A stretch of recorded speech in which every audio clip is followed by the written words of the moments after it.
அம்மன் அருள் TV நேயர்களுக்கு வணக்கம். நான் உங்கள் ஜோதிடர் வள்ளலார் ஆர் ஸ்ரீரங்கராஜன். நம்ம இப்போ ஏப்ரல் மாத பலனை தான் பார்க்க போகிறோம். இந்த ஏப்ரல் மாதம் அப்படிங்கிறது 4வது மாதம். 4 அப்படிங்கிறது ராகுனுடைய ஆதிக்கம் நிறைந்த எண். இந்த ராகு நுணுக்கமான நுண்ணிய ஆய்வுக்குரிய வானவியல் வானசாஸ்திரம் இது சம்பந்தமான விஷயங்களுக்கு அதிதேவதையாக உள்ள கிரகம் தான் இந்த ராகு. இப்போ இந்த 4வது மாதம் பிறந்தவங்க பெரும்பாலும் ஆராய்ச்சித்துறை ஏதேனும் ஒன்றை கண்டுபிடித்தல் இது சம்பந்தமான துறையில தான் இருப்பாங்க. அவங்களுக்கு இந்த ஏப்ரல் மாதம் என்னென்ன மாதிரியான விஷயங்களை செய்யும், இந்த ஏப்ரல் மாதத்துல என்னென்ன விசேஷங்கள் நடக்க போகிறது அப்படிங்கிறத பத்தி தான் இந்த ஏப்ரல் மாத பலனை நம்ம பார்க்க போறோம். இந்த ஏப்ரல் மாதம் 11ஆம் தேதி பங்குனி உத்திரம் நடக்க போகுது. இந்த பங்குனி உத்திரம் முருகனுக்கான மிக மிக மிக விசேஷமான ஒரு நிகழ்வுகளை நடக்கக்கூடிய அந்த மாதம். இன்னொன்று கிறிஸ்தவர்களுக்கு புனித வெள்ளி. அது ஏப்ரல் மாதம் 18ஆம் தேதி புனித வெள்ளி நடக்க போகிறது. இந்த புனித வெள்ளி கிறிஸ்தவர்களுக்கு மிக முக்கியமான ஒரு நாள். அதுக்கப்புறம் இந்த மனை போடலாமா வீடு கட்டலாமா அப்படின்னு நினைச்சிருக்கவங்களுக்கு ஏப்ரல் மாதம் 23ஆம் தேதி நல்ல வாஸ்து நாளாக இருக்க போகுது. காலை 8 மணிலேருந்து 9:30 மணி வரைக்கும் அந்த வாஸ்து நேரம் இருக்கும். இந்த ஏப்ரல் மாதத்துல இன்னொரு என்ன ஒரு விசேஷம் அப்படின்னா, தமிழ் மாதத்துல கடைசி மாதமான பங்குனியும் தமிழ் மாதத்தில் முதல் மாதமான சித்திரையும் சம்மந்தப்படுது. இந்த ஆதி மாதமான சித்திரையும் அந்த மாதமான பங்குனியும் கலந்திருக்கிற இந்த மாதம் விசேஷமான அந்த ஏப்ரல் மாதம். இந்த மாதத்துல இருக்கக்கூடிய சுப முகூர்த்த நாட்கள் அப்படின் போது ஏப்ரல் 7, ஏப்ரல் 9, ஏப்ரல் 11 இந்த மூன்றும் ஏப்ரல் மாதத்துல கூடிய மிகச்சிறப்பான வளர்பிறை முகூர்த்தம். அப்புறம் மீன ராசிக்காரங்களுக்கு இந்த ஏப்ரல் மாதம் என்ன செய்யும்? மீனம் காலபுருஷ தத்துவத்துக்கு கடைசி ராசி, செல்ல ராசி அப்படின்னு சொல்லுவாங்க. இந்த 5 கிரக சேர்க்கை இந்த சனியோட சேர்த்து சொன்னவங்களுக்கு உங்க ராசிக்காரங்களுக்கு தான் செட் ஆகுங்க. உங்க ராசியிலேயே இந்த 4 கிரக கூட்டணி இருக்கிறது. உங்களுக்கு 7.5 சனி விரயச்சனியா நடந்துகிட்டு இருக்குது. ஒரு நல்ல விஷயம், உங்க ராசியை விட்டு ராகு பகவான் இந்த மாதத்துடைய இறுதியில கிளம்ப போறாங்க. ராகு பயிற்சியாவது ரொம்ப ரொம்ப நல்லது.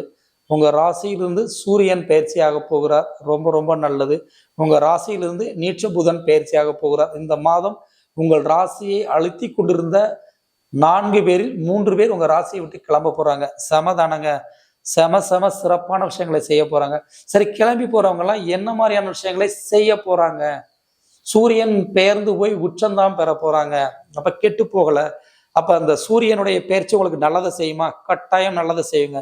ஏப்ரல் 14ஆம் தேதி சூரியன் உங்களுடைய வாக்குஸ்தானத்தில் உச்சம் பெற போறாரு. அப்ப நீங்க சொல்லக்கூடிய வாக்குகள் மிக சிறப்பாக இருக்கும். வாக்கு பலித்தம் ஏற்படும் அப்படின்னு சொல்லப்படுது. நீங்க யதார்த்தமா சொல்லக்கூடிய அனைத்து விதமான வாக்குகளும் கட்டாயம் பழிக்குங்க. எந்த ஒரு சொல்லிதான் சரி, பைசாவே கையில இல்ல, உனக்கு நாளைக்கு பணம் தரேன் அப்படின்னா எந்த வழியிலாவது உங்க கைக்கு பணம் வந்துருங்க. சொன்ன வார்த்தையை நீங்க காப்பாத்திடுவீங்க ஏப்ரல் 14ஆம் தேதிக்கு மேல. அடுத்து புதன் பெயர்ச்சி. புதன் நீட்சமாகி உங்க ராசியிலிருந்து 10ஆம் தேதி ஏப்ரல் மாதம் 10ஆம் தேதி உங்க ராசியிலிருந்து நீட்சத்திலிருந்து விலகி 2ஆம் இடத்துக்கு போக போறாங்க. 4 7ஆம் அதிபதி 2ல இருக்க போறாங்க. 4 7 குடையவன் 2ல் இருப்பது நல்லது. கூட்டாளியால் நன்மை ஏற்படும். அது யாரோட சேர போறாங்க? சூரியனோட தான் சேர போறாங்க. அரசாங்க கூட்டு ஏற்படும். அப்ப அரசாங்க கூட்டு என்ன? வங்கியில கடன் வாங்கி ஏதாவது தொழில் ஆரம்பிக்கலாம். கவர்மெண்ட் வீடு கட்டலாம்னு நினைச்சிட்டவங்களுக்கு கவர்மெண்ட் வீடு கிடைக்கும். மொத்தத்துல விரயச்சனை நடக்கிறவங்க சுப விரய செலவா செஞ்சிருங்க, உங்களுக்கு சந்தோஷத்தை தரும் அப்படின்னு சொல்லப்படுது. அடுத்து சுக்கிரன் உங்க ராசியிலேயே உச்சம் பெற்றே இருக்க போறாங்க. ராசியில சுக்கிரன் உச்சம் பெறுவது நல்லது. ஆனா 3 8 குடையவர் உச்சம் பெறுகிறார். வழக்கில் வெற்றி கிடைக்கும். சகோதரனுக்கு உங்களுக்கு நடந்த வழக்கில் வெற்றி கிடைக்கும். உங்கள் மனைவிக்கும் உங்களுக்கும் இருந்த மன கசப்புகள் தீரும். அடுத்து ராகு கேது பயிற்சி. ராகு கேது பயிற்சி உங்க உடம்புல பேய் பிடிச்ச மாதிரி இருந்ததை பேய் விலகும். ராகுனாலே பேய் இருட்டு அப்படின்னு தான் ஜோதிடத்துல சொல்லப்படுகிறது. ராகு அப்படிங்கிறது ஒரு தனி கிரகம் கிடையாதுங்க. நாத்திகம் பேசுறவங்க ராகு கிரகமே கிடையாது, அதை ஜோதிடர்களை தான் ஒரு கிரகம்னு சொல்றாங்க. அது மக்களுக்கு புரிதலுக்காக சொல்லப்படுது. ராகு கேதுக்கள் அப்படின்னா நிழல், சாயா கிரகம் அப்படின்னு தான் பேரு. சாயாங்கிற சமஸ்கிருத சொல்லுக்கு நிழல் அப்படிங்கிறதான் தமிழ்ல பொருள். அப்ப நிழல் என்ன செய்யும்? நிழல் ஒன்றும் செய்யாது அப்படின்னு நினைக்காதீங்க. செய்ய வேண்டிய செயலை செய்ய விடாமல் தேய்க்கணும் இந்த ராகு. அந்த ராகு உங்க ராசியை விட்டு விலகி போறாங்க. ராசியை விட்டு ராகு விலகுவது ஒரு மன பயம், மன நோய் தீர்ந்தது, மனக்கவலை விலகியது அப்படிங்கிறதுதான் அந்த ராகு கேது பயிற்சி. என்ன இந்த மாசோட இறுதியில் நடக்குது? நல்லது எப்ப நடந்தா என்னங்க? நடந்துட்டா சரிதானே. உங்க ராசியை விட்டு ராகு பெயர்வது உங்களுக்கு மிகப்பெரிய வளர்ச்சி. இந்த 7.5 சனியுடைய ஆளுக்கு கூட உங்களுக்கு தெரியாதுங்க. அந்த ராகு கேது பயிற்சி ஆனதுக்கு அப்புறம் 7.5 சனியா சரி பார்த்துடலாம், அது ஒன்றும் பிரச்சனை இல்லை, நல்லா படிக்கிறேன், எனக்கு ராகு கேது 7.5 சனி என்ன பண்ண போகுது, நான் கரெக்டாக பஞ்சுவாலிட்டியாக எழுந்திருக்கிறேன், பஞ்சுவாலிட்டியாக உழைக்கிறேன், ஏன்னா இந்த 7.5 சனி என்ன செய்ய போகுது அப்படிங்கிற தன்னம்பிக்கையை தருங்க இந்த ராகு கேது பயிற்சி உங்களுக்கு. அப்போ இந்த ராகு கேது பயிற்சி உங்களுக்கு மிகச் சிறந்த பலனை தரப்போகிறது. செவ்வாய் அவர் 2ஆம் அதிபதி 4லிருந்து 5ஆம் இடத்துக்கு போக போறாங்க. ஏப்ரல் மாதம் 7ஆம் தேதி. ஏப்ரல் 7ஆம் தேதி 4லிருந்து 5க்கு போவது தாயுடைய உடல் ஆரோக்கியத்தில் மேன்மை அடையுங்க. தாய்க்கு அறுவை சிகிச்சை செய்யணும்னு சொல்லியிருந்தா கூட அந்த மருத்துவர் தேவையில்லை, உங்க அம்மா பெர்ஃபெக்ட் கிளியர் ஆயிட்டாங்க, அறுவை சிகிச்சை தேவையில்லைன்னு உங்களுக்கு ஆனந்தமான பதிலை வந்து உங்களுக்கு சொல்ல போறாங்க.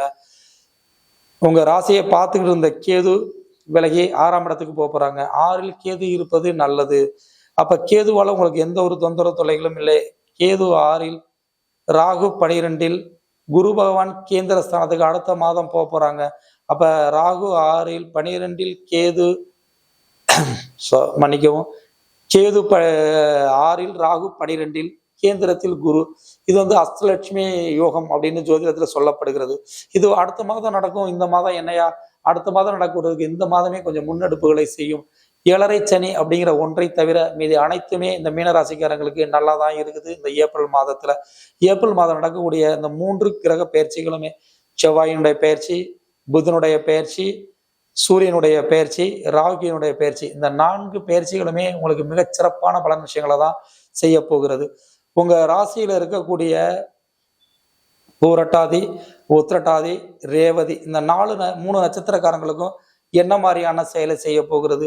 உங்களுடைய ராசி நாதனான குருவுடைய நட்சத்திரத்துல பிறந்திருக்க இந்த பூரட்டாதி நட்சத்திரக்காரங்களுக்கு குரு நல்லதை செய்வார். இளைய சகோதரர்களால் நல்லதை செய்வார்.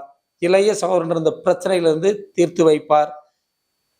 காது சம்பந்தமான பிரச்சனை இருக்கக்கூடிய முதியோர்களுக்கு காது சம்பந்தமான பிரச்சனை இருந்து தீர்த்து வைப்பார் இந்த ஏப்ரல் மாதத்தில். அடுத்து உத்திரட்டாதி, சனியினுடைய நட்சத்திரத்துல பிறந்திருக்கிறீங்க. சனி பகவான் உங்க ராசிக்கு 12ஆம் இடத்துல தான் இருக்கிறாங்க. உங்க நட்சத்திரத்தை விட்டு எப்பவோ ராகு தள்ளி வந்தாச்சு. உங்க ராசியை விட்டும் உங்க ராகு கிளம்பி போறாங்க. அப்ப உத்திரட்டாதி நட்சத்திரத்துல பிறந்தவங்களுக்கு மிக இன்பமான செயல் விஷயங்களை தரப்போறாங்க. என்ன மாதிரியான இன்பமான விஷயங்கள் அப்படின்னு சொன்னா, வேலை தேடி காத்திருக்கிற உத்திரட்டாதி நட்சத்திரக்காரங்களுக்கு நல்ல வேலை கிடைக்கும். இல்லைங்க நான் சொந்த தொழில் பண்றேன், நல்ல வேலையால் கிடைக்கல அப்படின்னு காத்திருந்தவங்களுக்கு நல்ல வேலையால் கிடைக்கும். ரொம்ப நாளா சம்பள பெண்டிங் வச்சிருந்த முதலாளி உங்களுக்கு சம்பளத்தை பழைய பாக்கிய செட்டில் பண்றதுக்கான வாய்ப்பு விஷயங்களை தருமா, செமையா தரப்போகுதுங்க உத்திரட்டாதி நட்சத்திரக்காரங்களுக்கு. ரேவதி நட்சத்திரத்துலதான் இப்ப சூரியன் இருக்கிறார். ரேவதி நட்சத்திரத்தோடு சூரியன் விலக போகிறார். புதனுடைய நட்சத்திரத்தில் சூரியன் மிகச் சிறப்பான பலனையே செய்யும். புதன் புத்திசாலித்தனமான கிரகம்.